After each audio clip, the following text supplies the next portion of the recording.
we're very, very good at organizing physical things. Physical things we know how to do. So I'm going to be talking eventually, and I'm going to point to 4 trends about the organization of ideas. But physically, we're really good at it. We take our stuff and we move it around and we position it. We've been doing this for thousands of years, of course, because we have to.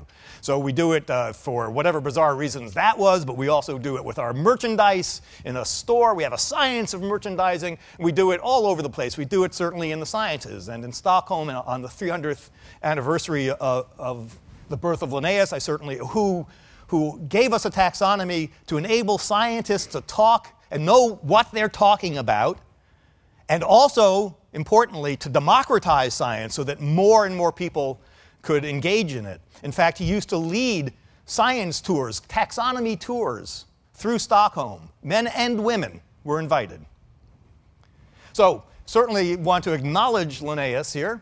We have gotten very good at organizing our animals, our way of thinking about the tree of life. We've managed to populate it very nicely, with a great deal of argument, but nevertheless. We have to do this with real things, because reality has a nefarious purpose.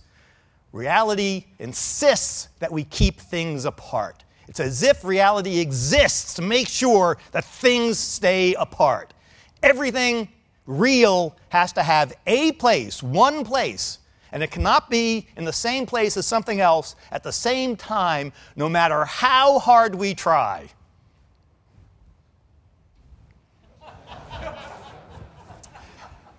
It's just the way atoms work. Well, there's a price besides this price, there's a price to this regime of the real. We have about a square meter, a little bit less, of a square meter of paper on the front page. Paper is made of atoms, and so it's a one-to-many medium. The economics of paper says we're going to print up one edition of the paper, it'll be the same for everyone, and we have very little room in this paper. And so there's a struggle to get into the paper, and we need human experts, editors, to make decisions about what makes it onto the front page, what makes it to the top of the front page. And generally, they make good decisions. Occasionally, maybe we think not so much, but generally they make good decisions. And the fact that an international audience knows who this is, I find very depressing.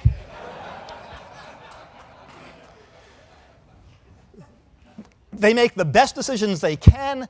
Even if when they're making the best possible decisions, they're still it's one group of people making a decision for the rest of us. And it will never be right for all of us because we have different interests. That's just who we are as humans.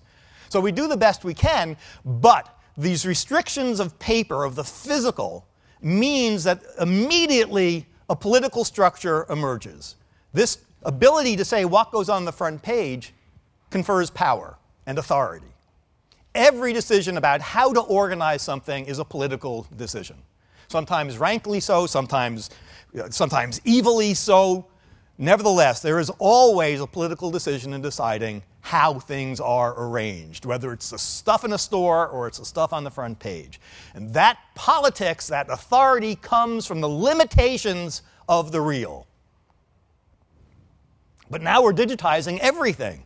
Everything, just about, eventually will be digitized. That's where we're going.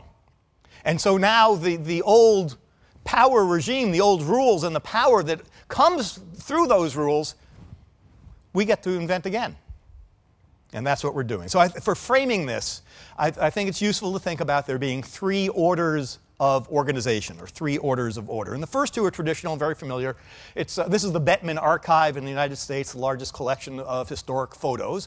In the first order, you organize the things. You put the photos into the folders, and the folders into the filing cabinets. You pick one way of organizing, because that's all you can do. They're atoms, and that's all they'll let you do.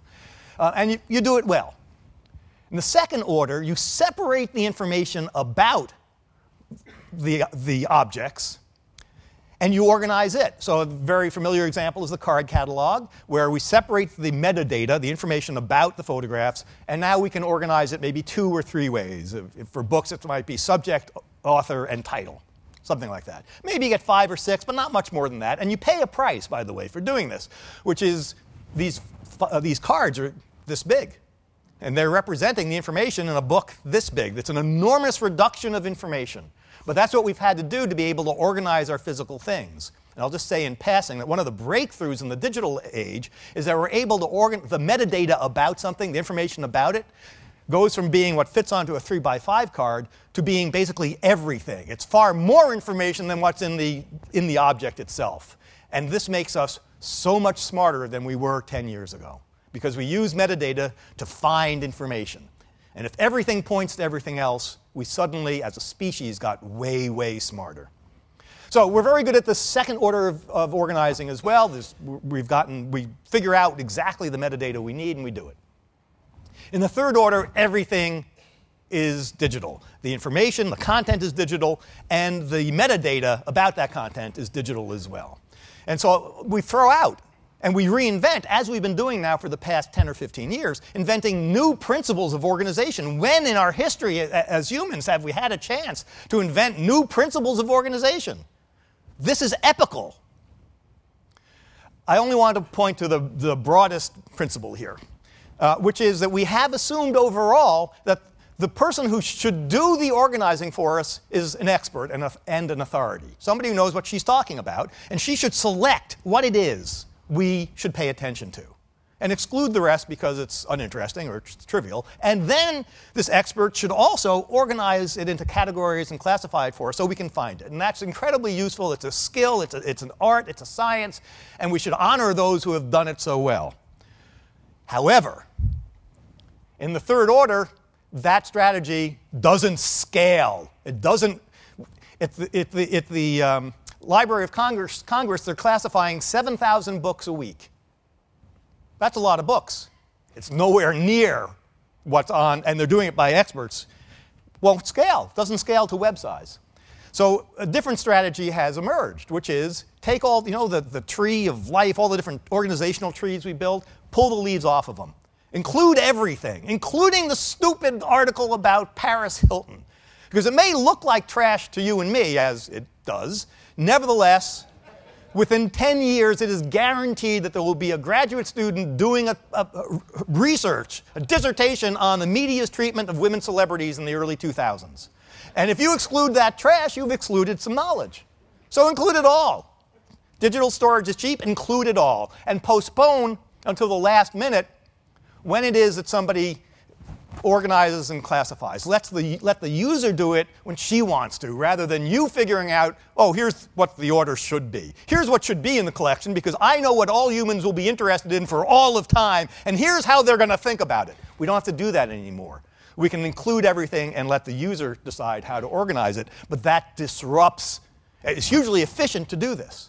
But it disrupts authority. It disrupts the institutions that have been based upon their control over the filtering and organizing of information. And that's exactly what's going on now. So I want to point to 4 implications. We are, this is my personal opinion, we are in an age where we have access to basically all of the information in the world. And yet we increasingly are locking it down. We are in a renaissance, but we don't know it. We're in a renaissance, and we do know it, and we're scared of it.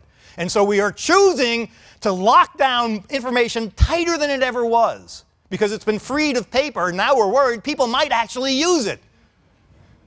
And as a result, we are locking it down more and more, as if we are willfully choosing to turn our backs on the Renaissance and to willfully impose a new Dark Ages. This is my point of view, and I understand many of you are going to disagree. This, to me, is a shame and a scandal.